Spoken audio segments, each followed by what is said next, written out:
اعوذ باللہ من الشیطان الرجیم بسم اللہ الرحمن الرحیم کل نفس ذائقۃ الموت، ہر جان کو موت کا مزہ چکھنا ہے۔ ثم اذا جاء اجلها لا يستأخرون ساعة ولا يستقدمون۔ بہرحال 4 دن پہلے ایک لڑکی گجرات میں خودکشی کری ہے، اور وہ یقینی طور پر مسلمانوں میں اس وقت موضوع بحث بنا ہوا مسئلہ ہے۔ دراصل یہ ہے کہ خودکشی حرام ہے، اور حرام موت سمجھیے کہ نہیں مرنا چاہیے۔ سخت وعید اور سخت سمجھیے کہ اس پر بڑی سخت سمجھیے کہ کارروائی روز محشر ہوگی۔ اب وہ بڑے خوبصورت انداز میں وہ لڑکی نے کہا میں اللہ سے مل رہی ہوں، میں بندوں سے نہیں ملوں گی، یہاں یہ اس قسم کی باتیں تھیں۔ بہرحال شوہر اور بیوی کے جھگڑے کا مسئلہ تھا، اور ایک سمجھیے کہ ویڈیو ریکارڈنگ بھی میں نے ابھی سنی ہے، جو لڑکی کی والدہ اور لڑکی کے باپ کی اور لڑکی کی تھی کہ تو خودکشی مت کر، اور قرآن کا بھی واسطہ انہوں نے دیا۔ بہرحال حضرت عائشہ صدیقہ رضی اللہ تعالی عنہ کا بھی واسطہ انہوں نے دیا، جو لڑکی کا نام تھا کہ تیرا نام اتنا بڑا ہے۔ دراصل بنیادی بات اس میں یہ ہے کہ دیکھیے، اپنی اولاد کو اگر دین کی تربیت دی جائے، دینی سمجھیے کہ تربیت سے اولاد کو آراستہ کیا جائے، تو ایسے واقعات نہیں ہوتے۔ اسلام میں صبر سب سے اہم سمجھیے کہ مسئلہ ہے، اور اللہ رب العزت نے تکلیف میں جب تم رنجیدہ ہو جاؤ، تمہارا دل پھٹ جائے، تمہیں سمجھیے کہ بڑا غم کہ پہاڑ تم پر ٹوٹ جائیں، تو پھر اللہ تبارک تعالیٰ فرماتا ہے کہ الا بذکر اللہ تطمئن القلوب، کہ تمہارے قلب کا جو اطمینان ہے، تمہارے قلب کو ٹھنڈک پہنچیں گی اللہ کے ذکر سے اور اللہ کی یاد سے۔ تو یہ سب سے اہم بات ہے۔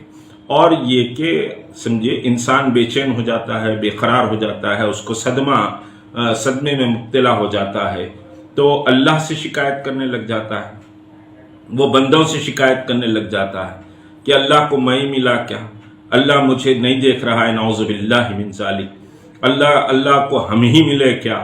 یہ ساری جو باتیں ہیں، یہ سمجھیے کہ کفریہ باتیں ہیں۔ اللہ تو واللہ علی کل شیء قدیر، اللہ ہر چیز پر قادر ہے، اور اللہ سمجھیے کہ ہر لمحہ ہر لحظہ آپ کے ہر عمل کو، ہر سانس کو اللہ دیکھ رہا ہے۔ تو آپ اللہ سے لو لگائیں، کوئی تکلیف ہو تو اللہ سے سمجھیے کہ صاحب اللہ کا ذکر کریں اور اللہ سے مدد طلب کریں۔ سب سے اہم چیز، مدد کرنے والا اگر کسی کے پاس قدرت ہے تو وہ صرف اللہ کے پاس ہے۔ تو یہ دینی تعلیم نہیں ہونے کا سمجھیے کہ نتیجہ ہے۔ اپنی اولاد کو دین سے آراستہ کریں۔ اب دوسرا جو عمل ہے، جہاں تک کہ شوہروں کی بات ہے، جہاں تک کہ سمجھے میاں بیوی کے جھگڑوں کی بات ہے، جہاں تک کہ جہیز کی بات ہے، یہ باتیں تو مستقل ہوتے رہتی ہیں کہ بھائی جہیز یاد رکھیے، جہیز کا مانگنا بعض علماء نے اس کو حرام قرار دیا گیا ہے۔ اسی طرح کھانے کی دعوت میں کھانا مانگنا بھی حرام قرار دیا گیا ہے، اور بعض سمجھے علماء نے اس کو سمجھے کہ غلط کہا ہے، لیکن بعض علماء نے کہا کہ حرام ہے۔ آپ صاحب استطاعت ہیں، آپ کھانا کھا سکتے ہیں، تو آپ یہ کہہ رہے ہیں کہ صاحب نہیں ہم کو کھانا کھلایا جائے، ہم کو سمجھے زبردستی آپ کھانا مانگ رہے ہیں، تو یہ بھی سمجھے حرام قرار دیا ہے بعض علماء نے۔ تو آج کل کھانے کی دعوتوں کا رواج ہے، شادی کے موقع پر، نکاح کے موقع پر، پھر جہیز تو سمجھے دھڑلے سے دیا جاتا ہے۔ ماں باپ ڈر کر جہیز دیتے ہیں کہ بھئی ہم کو کچھ نہیں چاہیے کہتے ہیں، لیکن اس کے باوجود بھی سمجھیے آپ پلنگ بھی لیتے ہیں، بستر بھی لیتے ہیں، سمجھیے کہ گھر کے استعمال کے سارے سامان بھی لیتے ہیں، اور کچھ نہیں چاہیے کہتے ہیں، زیور بھی لیتے ہیں لڑکی سے، کچھ نہیں چاہیے کہتے ہیں، پھر اس کے بعد سمجھیے کہ لڑکی کپڑے بھی لے کر آنا ہے آپ کو، یہ ساری چیزیں ہوتی ہیں، موٹر سائیکل لیتے ہیں، فلاں لیتے ہیں، کچھ نہیں چاہیے، تو کچھ نہیں چاہیے مگر پھر ماں باپ سب کچھ دیتے ہیں۔ تو یہ ایک جو طریقہ بنا ہے، خدارا امت میں بیداری کی ضرورت ہے۔ نوجوان حالات کو بدلنے کے لیے اٹھیں۔ تحریک مسلم شبان اصلاح معاشرہ پر مستقل جد و جہد کرتی آئی ہے، اور شادیوں کے مسئلے پر تو ہم نے بڑا کام کیا ہے، اور اس کے بہتر نتائج بھی نکلے ہیں۔ آج بہت سارے نکاح سادگی سے مسجد میں ہو رہے ہیں اور مسجد سے ہی لڑکی کی وداعی ہو رہی ہے، اور طریقہ بھی یہی ہے کہ مسجد میں نکاح ہو اور لڑکی اپنے گھر سے ودا ہو جائے۔ کوئی سمجھے بڑی تقریب کی ضرورت نہیں، ولیمہ اپنی حیثیت کے مطابق کرے، اور ولیمے میں بھی کوئی بڑا خرچہ لے کر بڑا شان و شوکت کا مظاہرہ، شادی شان و شوکت کے مظاہرے کی چیز نہیں ہے۔ آپ کا عمل، آپ کا تقویٰ، آپ کا ایجوکیشن، آپ کا کیریکٹر، آپ کا بزنس، آپ کا دنیاوی اسٹیٹس، وہ سمجھیے کہ صاحب دنیا کو بتاتا ہے۔ آپ کی شادی اسٹیٹس بتانے کا ذریعہ نہیں ہے، بلکہ شادی تو دو خاندانوں کے ملن کا سمجھیے واقعہ ہے۔ یہ واقعہ یقینی تکلیف دہ ہے، اور کوئی واقعہ ہوتا ہے تو اس سے ایک نئی تحریک سمجھیے کہ جنم لینی چاہیے۔ تو جو نوجوان ہیں وہ نوجوان جہیز کے خلاف کھڑے ہوں، وہ نوجوان یہ بڑی دعوتوں کے خلاف کھڑے ہوں، باجا گاجا آرکیسٹرا کے خلاف کھڑے ہوں، اور سمجھیے کہ ایک دینی ماحول اپنے محلوں میں پیدا کرنے کی کوشش کیجیے۔ یاد رکھیے دینی تربیت آل آف اے سڈن نہیں کی جا سکتی، ایک مستقل پروسیس ہے۔ بچوں کو دینی تعلیم سے آراستہ کرنے کے لیے کوئی کلاس میں بٹھا دینا ضروری نہیں ہے۔